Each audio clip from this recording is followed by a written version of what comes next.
Jason Barker for SteelBender.com, continuing our discussion with Unknown Henson. Let's talk a little bit about Unknown Henson's music. Unknown, as you know, there's a new sound that's taken the world by storm, and many people are calling it the Unknown Henson beat. For the few out there who might not have heard your records before, how would you describe what the Unknown Henson beat is? Well, you can call it what you want to, Hoss. You know, all I know is it's my mess. Yeah, I created it. And I, Unknown Henson, didn't get no damn help in developing my chart-topping formula. I mean, I didn't get no help at all. But if I was hard-pressed to give credit to somebody, you know, then it would have to be God Almighty Himself for creating me. Yeah, that's the way I see it. Mm-hmm. Well, you're on record as saying that rock and roll is straight from hell. Why do you think this is? And is it possible for a person to get to heaven if they play or listen to it? I said it. Yeah, I said it, and I believe it. Don't you? Yeah, I do. I truly do believe that. Yeah. And, well, hell, whether you do or you don't, listening to the rock music makes young folks take drugs. And them drugs make them see things. Yeah, see things that ain't there. It makes them hallucinogize, you know? Like in taking that acid on a trip, all that mess. They see things that ain't there.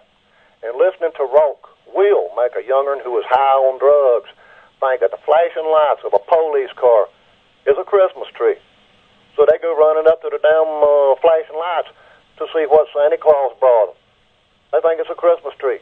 Yeah. But they only when they get there, they find that Santa Claus is handcuffing their ass and throwing them in the cruiser for a ride downtown.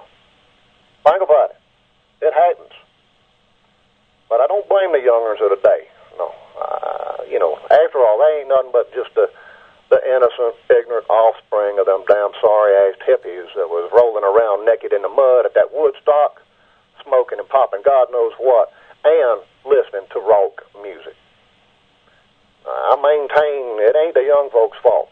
But it's up to somebody to show them the way. So that's where I think I can do some good, you know. And I will simply say to the youth of America, the youth in Asia, and the world, throw you damn rock records in a trash can, get on board the Unknown Henson Country Western train right now, today. Because if you don't, when you die, you will go straight to hell, where you will roll and tumble on Satan's rotisserie for all eternity, baby. That's it. Yeah. And all the young'uns that listens to rock music, if they listen to it, they will receive free tickets to that barbecue at Satan's house. And once they get there, they will be toting pine knots and fat wood to kindle his fiery flames. That's it. Mm-hmm. Well, let me ask you this. Who inspired you musically as a youngster? My mama. Mm-hmm. Yeah, my mama. She was a beautiful woman, and she could play the hell out of a guitar. And she had the voice of an angel. Did you ever have the chance to meet or play with any of your heroes? Well, yeah, my mama. I mean, hell, I played with her all the time. Till she disappeared, you know. You just don't know what happened to her, do you? Hell no. Well, wish I did. You are known, no pun intended, for being very demanding of your bandmates and insisting on musical perfection for both your records and show dates. Yeah. What do you look for in a musician who's going to play in a band with you? What I look for in my show day band members? Yes. If they're going to pick in a band with me, well, let's see. Hell, I don't know, a strong back, a driver's license, and a pay-at-the-pump gas card. Would you ever consider having, say, a female musician in your band? And if so, would she get paid the same as everyone else in the group? Well, if she had a strong back, a driver's license, and a pay-at-the-pump gas card, hell yeah. I mean, don't get me wrong, I love and respect women. Yeah, I respect them. And believe me, they would receive equal opportunity if they was in my band. Yeah, she get paid the same thing as the mans in my group. Of course, the salary does fluctuate from time to time, not unlike the cash American dollar does in the world market, you know. Mm-hmm. Well, speaking they get treated equal. Yeah. Well, speaking of your bands, I think you tour, if I'm not mistaken, in a three-piece band format. Now, Do you find that playing live in a trio and recreating some of the songs on your records is difficult? Because, you know, a lot of your songs on your records, which sound great, are layered with pedal steel, keyboards, and, you know, multiple guitar parts. Are you saying that I don't recreate my mess as good live as it sounds on my records? No, I'm not. I'm not. Because if you are, this interview's over with. Well, I'm not. I just wanted to know for the audience out there. All right. If you sure. Yeah, I promise you. I promise you. See, I don't need all that lush, big production mess when I play live. I don't need it. No. See, the Warmans, they come to see me and hear me sing and pick the guitar. They don't give a damn about no keyboards, piano players, violins, steel guitars, horns, and all that mess. Me, that's what sells tickets. Mm-hmm. Let's say you've got a drummer in the band. How do you deal with a drummer who cannot find where the one is? I don't know what your experience is, but you know, I'm a musician myself, and I have to play a lot of times with drummers who cannot hold the beat down. They're either speeding up, slowing down. A lot of them don't know where the one is. How do you how do you deal with them when they don't know where that one is?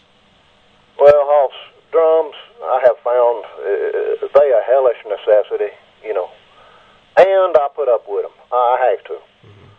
But I think that number one and number two is something that the drummer's mom and daddy should have explained to him when his was a baby. Mm-hmm. I mean, I can't help or hinder him, you know. Did you have your chart topping looks when you were a baby? Did you have your chart topping looks when you were a baby? I just can't imagine you as a baby for some reason. I'm older than I look. All right. I know it's difficult, but oh hell yeah. Okay. Well, I look a lot like my mama. Mm-hmm. I don't look a damn thing like my daddy. Yeah. Well. Or to somebody who said he's my daddy. Mm-hmm. Well, let me ask you this. This is a real important question because I know a lot of the musicians out there would like to know this. Is Unknown Henson a singer or a guitar player first? Unknown Henson is a songwriter. Yeah. I write about real life experiences, also about the family nuclear unit in this United States of America. That all my songs deal with real life experiences. Singer, songwriter, guitar player. I ain't no particular order. Hell, I do them all at the same time. Mm-hmm. It ain't no problem. Well, you do them very well, if I may say so myself. Thank you. Your vocal style. Let's talk about that for a second here. Your vocal style, I think, is very unique and influential to a lot of today's country stars, even if they won't admit it. Now, you have said in the past that your job lifting 25-pound weights with your tongue at the carnivals you used to work at, which you've spoken about, it helped to make you a much stronger singer. Are there any other things that you do besides that to keep your voice in good shape?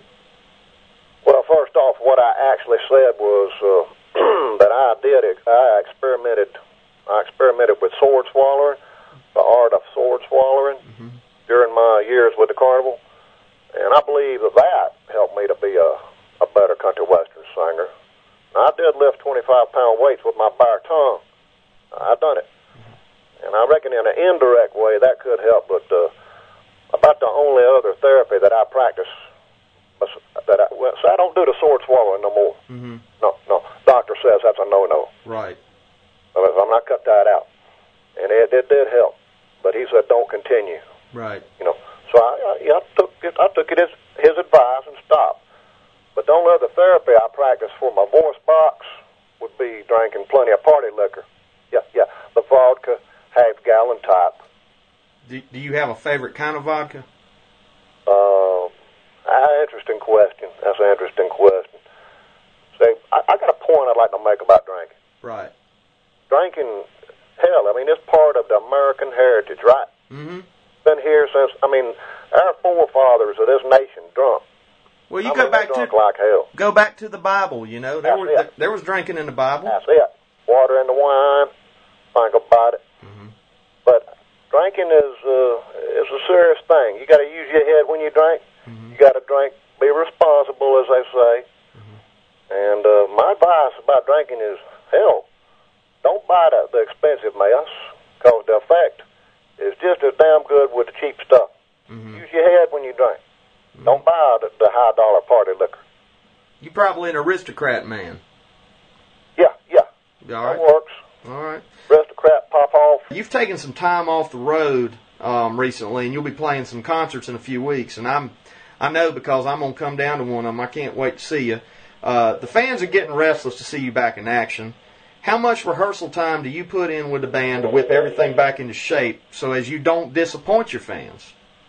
Hoss, we don't never rehearse, practice, whatever you want to call it. We don't do that mess. I mean, the boys in my show date band, they've been playing my mess for over 10 years. If they ain't whooped it into shape by now, hell, they ain't never going to have it whooped into shape. I mean, what's the point? Another aspect of your stage show that really catches the fans' attention are the clothes that you wear on stage. And I think they're some of the most unique ones in the business myself. Can you tell our audience a little bit about them and how many suits you currently own? Yeah. My show day clothes, my fans love to see them, you know, especially the Warmers. I mean, my show day clothes, they represent money, success. And all my suits, my beautiful suits, they was all designed and built by Tootie of Hollywood. Tootie built all my show day clothes till he died, mysterious-like, around 2 years ago. Mm-hmm. But luckily, I was in Hollywood at the time of his death, and I was able to attend his funeral. I'm thankful for that. Mm-hmm. But Tootie, he was a genius. Tootie was a genius and a good fella. People did say he was a homo, but he never bothered me none. But he built me 12 suits in all. A dozen suits. And I still got 11 of them. But one of them was damaged, way beyond repair. One night when an old gal throwed up on me in the motel room. Trust me, it was not